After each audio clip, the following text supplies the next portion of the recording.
सांगितलेला आहे तो कायदा कसा असेल काय असेल सजेशन ऑब्जेक्शन कायद्याने असा बदलत नाही, मागवले जातात, त्याच्यावर नंतर चर्चा केली जाते आणि नंतर तो विधिमंडळात कायदा बनवला जातो. तर त्याच्यावरती डिटेल आपल्याला नंतरच मिळेल.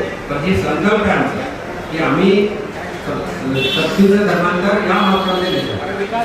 काल ओवेसी स्ट्रक्चर आणि त्यांनी पैसे दिलेले ते म्हणाले एकूण मुस्लिम वाढ खर्च केला नाही आणि करूही दिला नाही. मला अल्पसंख्याक निधी येतो आणि मला तो मुस्लिम वार्डातच खर्च करावा लागतो जे महापालिकेने, आणि तो 1-1 कोटी आम्हाला दरवर्षी मिळतो आणि तो आम्ही खर्च केलेला माझ्या प्रूफ मी करू शकतो. दुसरीकडे तुम्ही जिहाद म्हणत होते ते म्हणतात की 1812 1852 या युद्धात आमचे पूर्वज होते, तुमचे पूर्वज नाही, त्यामुळे आम्हाला तुम्ही जिहाद सांगू नका. जिहादचा अर्थ सुद्धा तुम्हाला कळत नाही. ते वापरतात त्यांची भाषणं ऐका, आम्ही नाही त्यांच्या भाषणाला आम्ही प्रत्युत्तर. वोट जिहाद सुरू आहे ते करताय असा आरोप आहे. 100% ते वोट जिहाद करतात, त्याची भाषणं ऐका ना.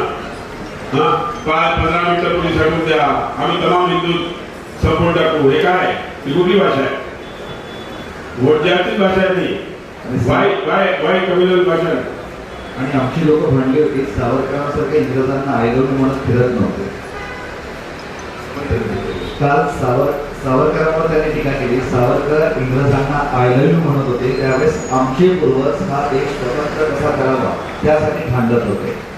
सरदार वल्लभभाई पटेल देशाला हे करण्याकरता होते ना, स्वातंत्र्य मिळवण्याकरता प्रयत्न करत होते ना. आम्ही सरदार वल्लभभाई पटेलांच्या विचारानेच काम करतोय ना.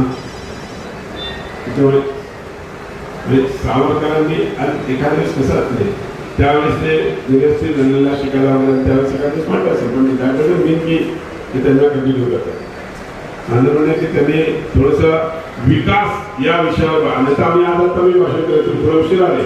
मी सगळे शहरात काय केलं या 10 वर्षात, जवळजवळ माझ्या या 2.5 वर्षात 2,500 कोटी रुपये या शहरासाठी आले, जे आजपर्यंत कधीच नाही आले. आज तुम्ही थोडंसं मोठेवाडी भागामध्ये जाऊन या. आम्ही विश्रांतीनगरमध्ये गेलो होतो, तुम्ही जाऊन या विश्रांतीनगर. द्या तुमचे मित्र प्रमोद आठवत त्यांना विचारा ते नगरसेवक व्हायच्या अगोदर रस्त्याची परिस्थिती काय होती, आज काय आहे. आम्ही प्रत्येक बारीक गोष्टीचा विचार करून विकास केलेला आहे. 10% कामं राहिले ती पण होणार आहे, ऑलरेडी निधी सँक्शन आहे. त्याच्यामुळे विकासावर बोलावं. विकासावर मी महापौर होतो त्यावेळेस फक्त 25 कोटी मुख्यमंत्र्यांनी दिले होते विलासराव देशमुखांनी. इतका आम्ही आनंदी होतो. तर आपल्या सर्वांना माहीत आहे माननीय मुख्यमंत्री आणि उपमुख्यमंत्री साहेब आणि आपले कॅबिनेट मंत्री यांच्या माध्यमातून हजारो कोटी रुपये 2,500 ते 3,000 कोटी रुपये राज्य शासनाने दिलेले आहेत. आणि तुम्हाला मी सांगतो की केंद्र शासनाचे वेगळे ते कधी नमूद करू इच्छित नाही, कारण हे राज्य शासनाचे हे सगळं मान्य. स्वातंत्र्य सावरकरांवर दुलाबोल करते त्यावर भाजपची प्रतिक्रिया काय हे विचारतो. प्रतिक्रिया ही आहे की 2दा त्यांना काळ्या पाण्याची शिक्षा झाली. जर आय लव्ह यू म्हणत असते तर त्यांना एकदम पुस्तक लिहिता आलं असतं, त्यांना तिथं बसून सगळी सुविधा मिळाली असती. त्यांचं जे सेल्युलर जेलमध्ये ते अडकेट होते त्यावेळेस परिस्थिती जी पाहिली तर तुमच्या लक्षात येईल की इतक्या कट्टर म्हणजे ज्यांनी स्वातंत्र्यासाठी सर्वस्व बलिदान केलं करणाऱ्या अशा स्वातंत्र्यवीराला तिथे एवढा त्रास दिला. आणि आय लव्ह यू खऱ्या अर्थाने नेहरूच म्हणत होते म्हणून ते पंतप्रधान झाले. आय लव्ह यू नेहरू म्हणत.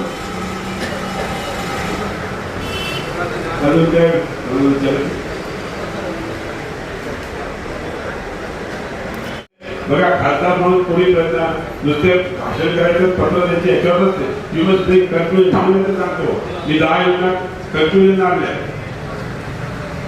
त्याचा आमदार म्हणून त्यांनी तर सांगावे एक योजना तरी काय आहे.